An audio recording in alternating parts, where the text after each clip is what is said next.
No, your AI is not lying to you. Well, not on purpose, at least. Hi, I am Michael Allen Lake, Project Director at Seesaw, the Council for Secure AI and World Building. And I want to talk to you today about AI hallucinations. Those AI outputs you get that are not fully correct.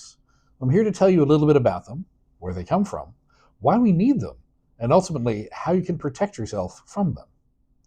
This is one of a series of explainer videos about using generative AI.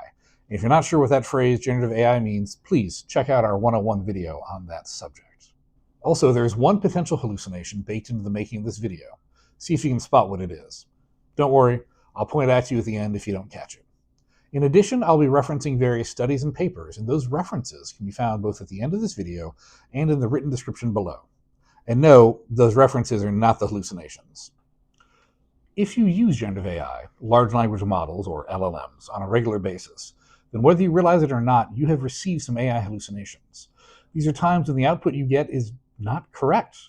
An AI hallucination is when your AI model confidently produces a response to your prompt that is either wrong or misleading. Think of it like this. Your model doesn't know the answer, but it is making a very confident, educated guess. Of course, the severity and impact of these guesses vary across different forms of AI, but to quote a blog post by the company NTT Data on the subject, mitigation and control, quote, of hallucinated outputs is crucial to ensuring the technology's safety, reliability, and alignment with real-world objectives, end quote.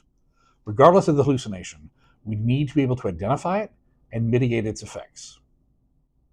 Now, hallucinations can manifest in different forms, depending on the model architecture used and the use case you request. For more specifics on that, check out the aforementioned NTT data blog that will be linked below and again listed in our references at the end of this video. So you might ask, how could that impact me? Well, as we said, when your model hallucinates, it's making an educated guess. The impact of that can vary wildly. You ask it to generate an image of yourself in a period costume, and it comes back with 6 fingers on your left hand. You inquire when an annual music festival is happening this year, but the date has not yet been announced. So instead of the model saying, well, sometime in the autumn, it very confidently states September 30th. Now, some hallucinations, however, are not quite so benign.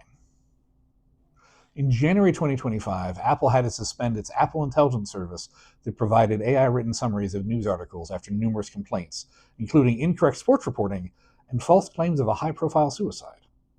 And in August 2024, a Norwegian man used ChatGPT to look up information on himself, basically the modern-day equivalent of Googling yourself, only for the model to hallucinate in one of the worst ways imaginable. The response provided false information that the man had been accused and later convicted of killing his 2 young sons.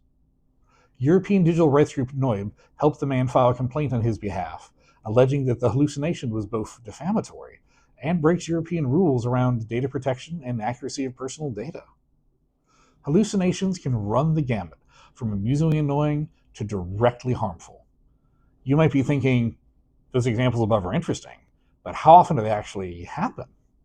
The short answer is it depends on what AI tool you use.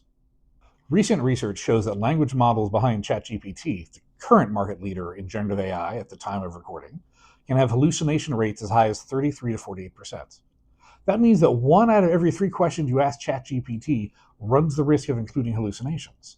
And the numbers get even higher for domain-specific models, by which we mean language models for, say, legal or medical information that are trained specifically on that.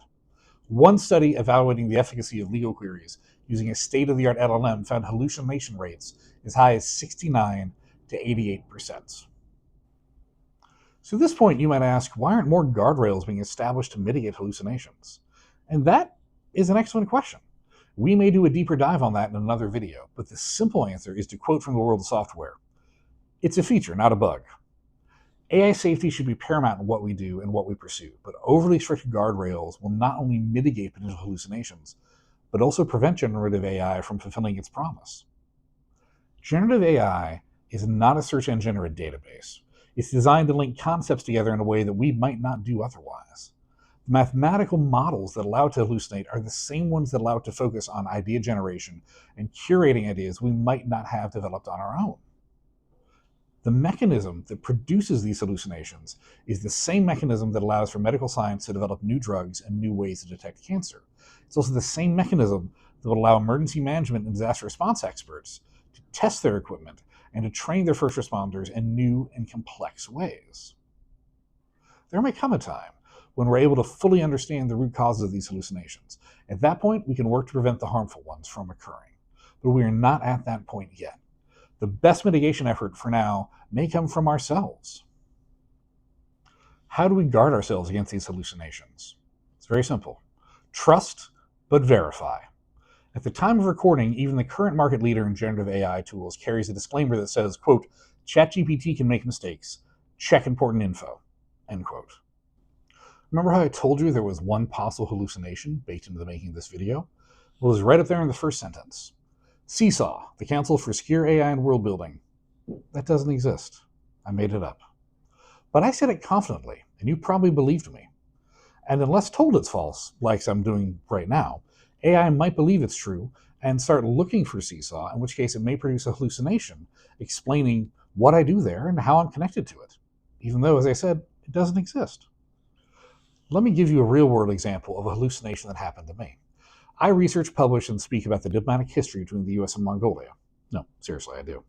In 2023, I was invited to speak at the Library of Congress. Sometime after that, my father asked his AI tool to give him a biography of me. It gave him a fairly accurate one, but it said I had a PhD from Columbia University. I don't have a PhD, and I've never attended Columbia. So my father asked the question a second time. This time the bio came back saying I had a PhD from Indiana University. Intrigued, he asked a third time. Once again, the AI said that I had a PhD, only now it was from the University of Washington. To be frank, AI models are black boxes. We don't know how they think. But one theory about his thought process is that it went, hey, Michael lectured at the Library of Congress. Only people with deep academic credentials do that, so he must have a PhD. And the 3 universities I mentioned? Those are some of the top universities for Central Asian studies in the United States. So the AI model guessed that my degree must have been from one of those 3 institutions. When my father asked the question again, the model realized it may have been wrong, so it guessed another university. Now, on its own, that's kind of an amusing story. But if used as the foundation for future research, then the hallucination becomes part of the narrative, and information about me will be put out in the world that is false.